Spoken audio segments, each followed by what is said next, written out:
Le meurtrier de la tuerie de Chevaline était-il un mercenaire en lien avec les services secrets britanniques? La question se pose. Le 5 septembre 2012, sur une petite route forestière près du lac d'Annecy, une scène d'horreur est découverte. Dans une voiture, 3 adultes criblés de balles.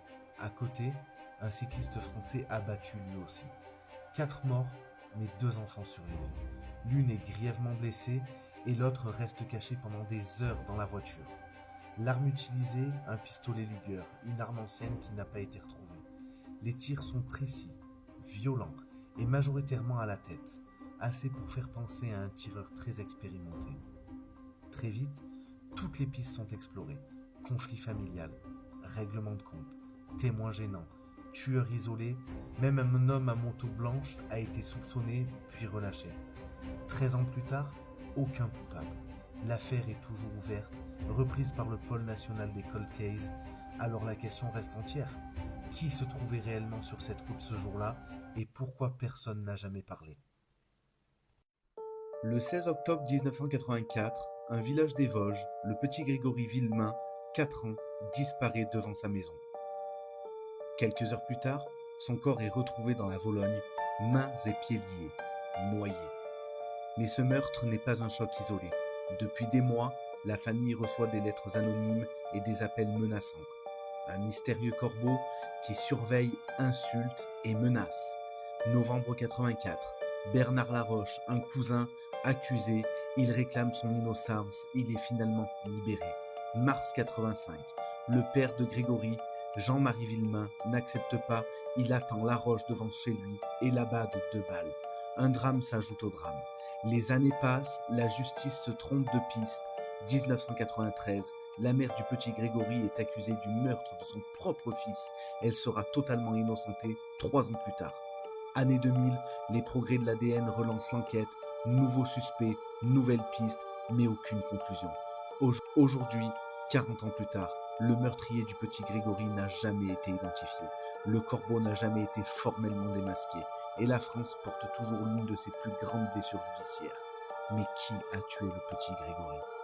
Kidnappé sur le chemin de l'école, séquestré pendant 8 ans, son cauchemar va durer 3087 jours. Le 2 mars 1998, en Autriche, une fillette est enlevée sur le chemin de l'école. Son nom va vous parler, Natacha Campouche. Aucun cri, aucun témoin, juste un silence qui va durer plus de 3000 jours. Sous une maison banale se cache une cave minuscule, sans fenêtre et verrouillée depuis l'extérieur, qu'on appellera très vite d'ailleurs le bunker de Natacha. C'est là que Natacha grandit, isolée, contrôlée, puis punie par son ravisseur. Le taré du jour, Wolfgang Priklopil. Il joue au voisin discret et elle survit, elle observe dans la cave, elle apprend et elle calcule surtout comment faire pour s'évader. Les années passent, le monde change et Natacha est considérée comme morte. Puis un jour de 2006, une porte reste entrouverte, une seconde d'inattention de la part de son ravisseur et Natacha court et ne se retourne pas. Le ravisseur, lui, rempli de courage, ne sera jamais jugé, car il aura choisi de se jeter sur les rails plutôt que d'affronter un procès et d'être enfermé à son tour comme une bête. Les questions explosent. Pourquoi n'a-t-elle pas pu fuir plus tôt et pourquoi a-t-elle très souvent pris la défense de son bourreau? Et la folie de cette histoire continue. Natacha hérite de la maison de son ravisseur en guise de dédommagement par la justice dans laquelle elle vit encore à l'heure actuelle. Cette affaire n'est pas seulement un enlèvement, c'est une leçon brutale sur l'emprise, sur la survie et sur la façon dont l'esprit d'un enfant peut résister très souvent à l'impensable. Et vous auriez tenu combien de jours comme Natacha Campouche? Vous risquez de désinstaller vos applications de rencontre juste après cette vidéo. Le 12 juillet 2009, Sophie, 24 ans, s'inscrit sur une application de rencontre. Elle sort d'une histoire compliquée et cherche quelque chose de plus stable et de plus mature. Très vite, elle fait la connaissance de Pierre, 34 ans, plus âgé, plus posé et surtout plus rassurant. Ils discutent pendant plusieurs jours, le courant passe et décident alors de se rencontrer dans un bar. Le rendez-vous est parfait. Pierre est beau, drôle, cultivé, sportif, exactement ce qu'il disait être sur les réseaux sociaux. Sophie est sous le charme, elle n'en revient pas, et avant de partir, elle l'embrasse. Un simple baiser, rien de plus, mais qui va changer toute l'histoire. Et si Xavier Dupont de Ligonnès n'avait jamais vraiment existé? En avril 2011, à Nantes, une famille entière est retrouvée morte. La mère, les 4 enfants, enterrés sous la terrasse de leur maison. Il manque qu'une seule personne, le père, Xavier Dupont de Ligonnès. Les enquêteurs découvrent une mise en scène glaçante, des comptes bancaires vidés, un téléphone abandonné et des lettres envoyées à la famille pour expliquer une fausse fuite à l'étranger. Puis, plus rien. Il est vu une dernière fois dans le sud de la France, entre dans un hôtel, repart avec un sac et disparaît. Depuis plus de 10 ans, les témoins jurent l'avoir reconnu au Japon, en Amérique du Sud, en Europe. En 2019, on croit même l'arrêter en Écosse. C'est l'un des hommes les plus recherchés de France et c'est peut-être notre homme. Alors une question se pose. Est-ce que l'identité de Xavier n'était-elle pas déjà une fausse identité depuis le début ? Il n'a pas tué sa famille et je t'explique pourquoi. Ne regardez pas ce qu'on vous montre, mais plutôt ce qu'on vous cache. On parle d'un simple fait divers, mais si derrière cette affaire se mêlaient pression judiciaire, haute aristocratie ou encore cercles occultes. Et si Xavier Dupont de Ligonnès avait tout fait pour être vu, non pas pour fuir, mais pour faire passer un message aux enquêteurs.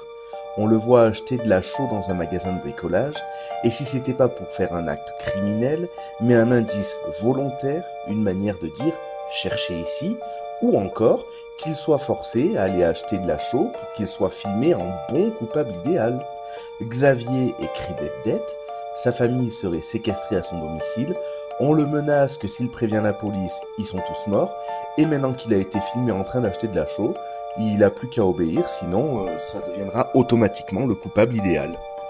Il passe devant plusieurs caméras, il retire de l'argent, car là aussi il y a des caméras, et vous me direz, oui, mais il s'est inscrit dans un stand de tir et il a demandé s'il pouvait mettre un silencieux à son arme.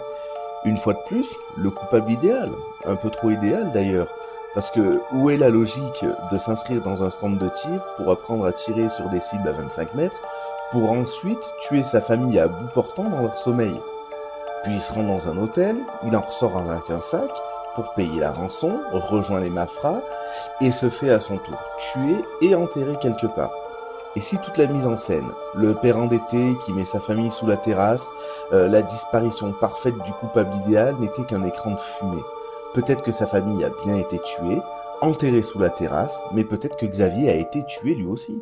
Les autorités chercheraient alors un homme qui n'existe plus, un mort traqué à travers le monde.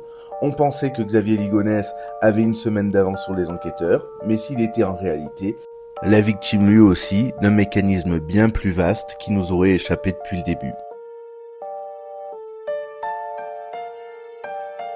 Et si Delphine Jubilard se trouvait justement sous les escaliers du jardin ? Si cette hypothèse est vraie, alors une question dérangeante se pose. Pourquoi cet endroit précis n'a-t-il jamais été fouillé en profondeur ? La butte est massive, visuellement, elle paraît naturelle, et pourtant, certaines zones semblent avoir été travaillées récemment. 2 marches remplacées, de la terre retournée, des matériaux plus propres que le reste. Mais à l'époque, l'urgence est ailleurs. Les battues s'étendent sur des kilomètres, forêts, chemins, rivières, galeries. Le raisonnement est simple. Si Delphine a disparu, elle est forcément loin. Alors que parfois, dans les affaires criminelles, le corps n'est pas caché bien loin. Il est caché là où personne n'ose regarder. La police cherche des traces de sang, des signes de lutte, mais il n'y a rien. Mais une strangulation ne laisse pas forcément de traces visibles. Et une bâche peut isoler bien plus que ce qu'on imagine. Et si cette maison n'était pas seulement un point de départ, mais le centre même de toute l'affaire. Et toi, qu'est-ce que tu penses de cette histoire ?